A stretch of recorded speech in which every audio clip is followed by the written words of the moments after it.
It's 5 in the morning and we're going to make some severed fingers clay molds. First, remove the fur babies. They'll get fur on everything.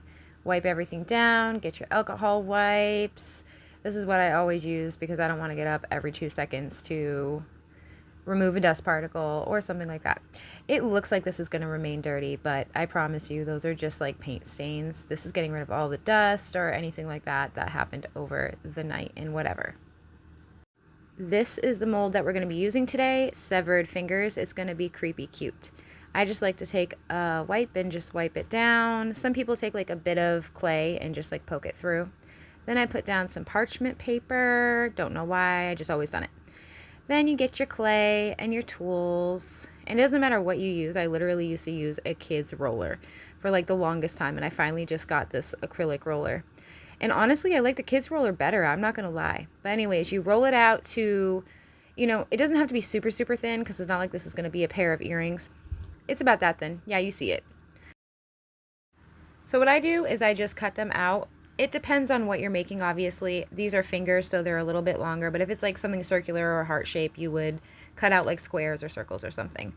I like these rubbery kind because you can just spread it open. It makes it a lot easier. Just stick the clay right inside. I just fold it, being careful not to crack the back or anything like that. You don't want to crack the back because then when you take it out, you're going to be like, no, because it's going to look ugly and stupid, and then you have to do it all over again. So this is a careful process. So you want to stick it in nice and smooth, and I'm just molding it in, pushing it all in. The back looks ugly right now because right now the top is actually going to be the back of it. I'm making severed fingered hair clips. We are making severed fingered hair clips. So then you're just packing it in. Trust the process. Keep packing it in.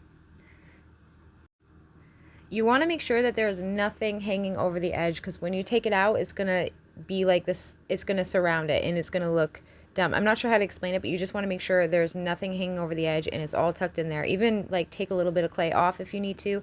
Push it down to a spot where there isn't a whole lot of clay compared to the rest. Just even it all out so it's nice and even. Pat, pat, pat, pat, pat, pat, pat, pat, pat. And there's the first one. Now, several more to go. To smooth it out like really nice, using a roller over it, over the mold, works amazingly. And then there's 3 of them all set. So you're going to go ahead and stick this in the freezer for a few minutes and go ahead and grab some water while you're waiting.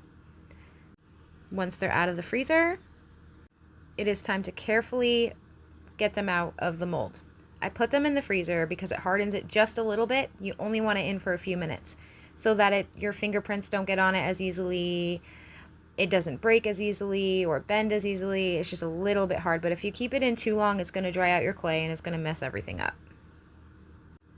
Also, don't forget, before you bake it in the oven, make sure you do let it cool back down a little bit.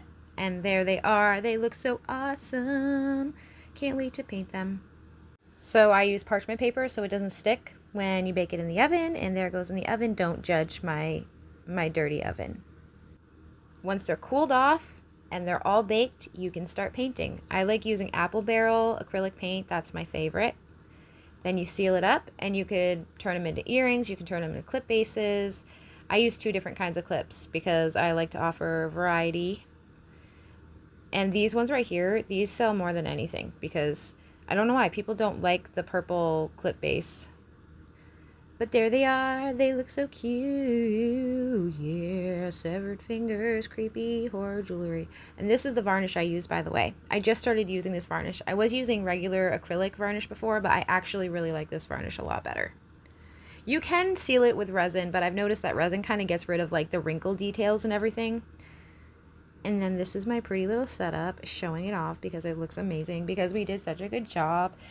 And now you know how to make clay molds. Yay!